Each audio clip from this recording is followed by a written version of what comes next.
First to some breaking news overnight, and the Melbourne man wanted over a 1977 double murder cold case dubbed the Easey Street killings has arrived back in Australia after being extradited from Rome. Let's go live to Tegan Doling. Tegan, a huge moment and a major step forward in this case as he landed in Melbourne last night. Absolutely was, Shervo. Perry Corumblice, one of the first off that plane when it touched down from Doha just before midnight last night. He was the first off, flanked by homicide detectives, I think even before the business class passengers, and he was met by a police car on the tarmac that brought him back here to police headquarters, where he will be questioned by the homicide squad. One of our reporters was actually on the plane with Corumblice for his journey back from Italy. She said that he was pretty much almost like a free man on the plane. He was able to get up, walk around, go to the toilet. He ate all of his food with a normal knives and forks, the stainless steel ones that you get when you're on the plane. He was watching Rocky Balboa, the movie, as well as the Animal Channel. But obviously that all changes when he got back here to the police station. He's been able to spend the night having arrests as to the homicide detectives who were with him. He is going to be questioned here this morning over the deaths of Suzanne Armstrong and Susan Bartlett back in 1977, the two friends who were murdered in Collingwood. What will happen from there, Shervo? We understand that the charges will be quite imminent. He will then go to the Magistrates Court for his first filing hearing. Probably won't get too much information out of that, though. That's usually some pretty basic details about how long the police need to put together the brief. He won't need to put in a plea. We know that he has been maintaining his innocence throughout this entire time, and then becomes that waiting game again. It's already been 48 years, but there is every chance it may still be another year, perhaps even 18 months, if he is committed to stand trial for that to eventually go ahead in the Supreme Court. OK, thank you, Tegan. Here's Nat. Thanks, Shervo. Victorian murderer Alicia Schiller has withdrawn her request to undergo IVF whilst in prison. It follows intense community backlash over her decision to have a baby whilst incarcerated, sparking concerns for a child being raised behind bars for its first 5 years. Alicia Schiller was jailed for murdering a mother in front of a young child over just $50, raising the question of whether someone who took a mother's life deserves to be one herself. Concerns were also raised over the cost to taxpayers for the child's care in prison, even though Schiller said she would fund childcare using money from a property sale. It was also reported that Melbourne IVF and Monash IVF would refuse to treat Schiller, with Victoria's public fertility service refusing to provide treatment. Let's get more news now. Here's Eddie. Well, thank you. Now, we have some breaking news overseas now, and a political crisis is unfolding in South Korea after the country's president shocked the nation by declaring martial law. Let's go live to our Asia editor, James Carmody, in neighbouring Japan in the region. James, chaotic scenes inside and outside South Korea's parliament. What's happening?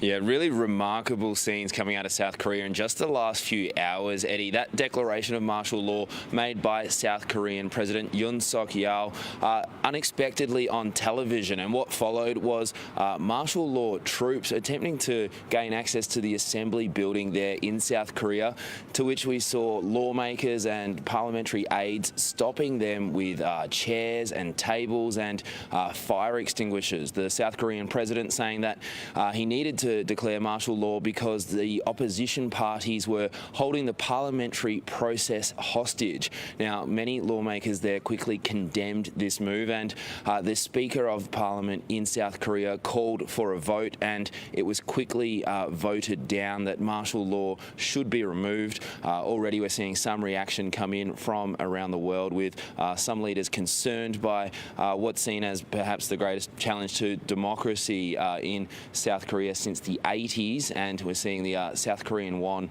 already dipping today against the US dollar. Eddie. Thank you, James. The brave Queensland grandfather who fought off two armed intruders has spoken out about his ordeal. Let's go live to Georgie Chumley in Brisbane. Georgie, he suffered a broken arm, but amazing, still in good spirits, and incredible, this effort. Good morning, Eddie. That's right. I mean, Don Curry, he is a true blue legend and pretty much the grandfather that everyone wants. When the 71-year-old heard that his daughter's home was being broken into while his grandson was inside, well, he raced to stop these two armed intruders. Then he was actually shot at point blank by these intruders and his arm was broken when they hit him with that shotgun. Now, he says, thankfully, the shooter had terrible aim because otherwise he mightn't have lived to tell the tale. And it is an incredible tale. Take a listen to how Don tells it. Yelled at the blokes, I know you're in there, come out, and different sort of swear words. And next minute the blokes come around behind the Christmas tree that was inside the house and pointed a gun at me and said, I'll shoot, and just fired the gun straight away. Even though I got this, I think I'll have a better Christmas than he'll have. He won't be getting any presents. Now, police have arrested a 27-year-old. They actually nabbed him a couple of hours after this robbery around midday on Monday, but they are still looking for a second alleged accomplice who fled the scene on a blue motorbike, Eddie. Yeah, what a great attitude. We're going to speak to Don a little later on in Sunrise too. Thank you so much for that, Georgie. Princess of Wales has taken another major step in her return to royal duties, joining King Charles and Prince William in formally welcoming the Qatari royals during their state visit. Like to Joel Dry in London. Joel, this was quite the occasion, a busy day for Kate and other senior royals, and it's still going. It is, Eddie. Very shortly, guests will begin arriving behind me to Buckingham Palace for the official state banquet in honour of the Emir of Qatar and one of his three wives. The culmination of a big day of pomp and pageantry that started down at Horse Guards Parade. And it's a particularly special day because today we saw Princess Kate really front and centre as part of that welcoming party. And this is the first time since her cancer diagnosis that she has taken part in a state visit. So after the Guard of Honour down there, it was into carriages for a trip down the Mall to Buckingham Palace. But sadly for the King, he was flying solo today.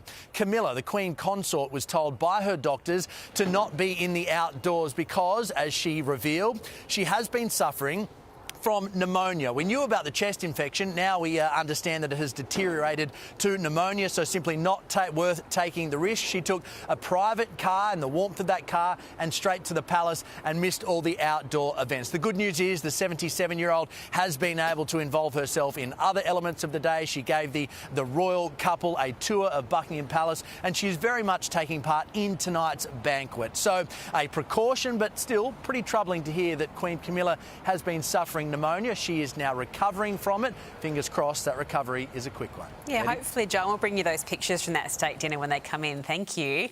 The New South Wales police officer who fatally tasered a 95-year-old dementia patient has been sacked following his guilty manslaughter verdict.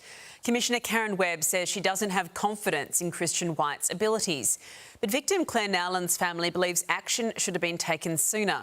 The 34-year-old discharged his taser at the great-grandmother in her Cooma nursing home last year. To vision now of a shocking crash in Sydney's eastern suburbs overnight. The driver of a black hatchback crashed into parked cars, flipped the vehicle onto its roof in Kensington. Now, they managed to free themselves from the wreckage before paramedics arrived. They were checked by those paramedics for minor injuries. Police did take the man for drug and alcohol checks. Doncaster Avenue was blocked off for a short time while the crash site was cleared.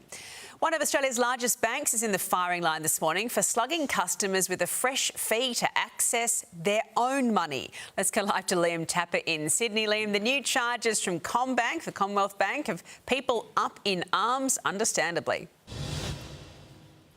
Certainly it does, Eddie. People waking up this morning who bank with Commonwealth Bank, they're facing a message from the Christmas Grinch. People who have a complete access account, there's hundreds of thousands of them around Australia, they're now going to be slugged $3 every time they get their own money out from a branch like the one we're at Liverpool, post office, or when they do it online. Now, Commonwealth Bank, they say that they're doing this to help their customers, and they say that the customers will be better off in the long run.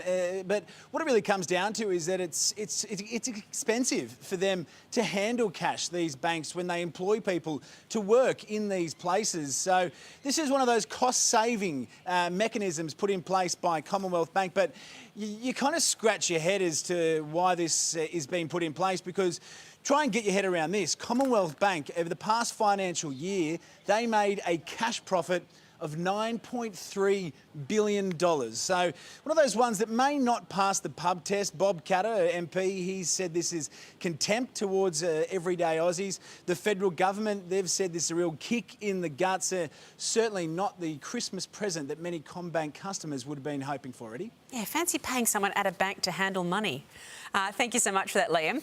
The Greens have unveiled their latest election pledge to make all birth control free for women. Green Senator Larissa Waters says women should be able to access contraceptive methods regardless of their bank balance. The political party also wants IUD removal and insertion to be free under Medicare, and for contraceptive counselling to be covered by the insurance scheme. A baggy green belonging to our greatest cricketer, Sir Donald Bradman, has been auctioned in Sydney for $390,000. You might remember we showed you this yesterday. It was worn more than 75 years ago in the Don's last Test series in Australia, and his name is written in pen inside the baggy green. The series was against India in their first ever tour, fresh from their country being declared independent, so there was a lot of history. At the end of the tour, Bradman gifted his cap to the Indian team manager, and it reappeared decades later when purchased by a private collector. Well, the Christmas tradition of locking lips under your crush or with your crush or partner under the mistletoe could be at risk. At least that's according to the UK's leading mistletoe supplier. Nick Campion says wokeness among young people is killing demand for the plant. Bit of a stretch, Nick, I think. However, he also admits a recent cold snap in Britain could be to blame for a smaller crop. Right. A couple of reasons there. Yeah.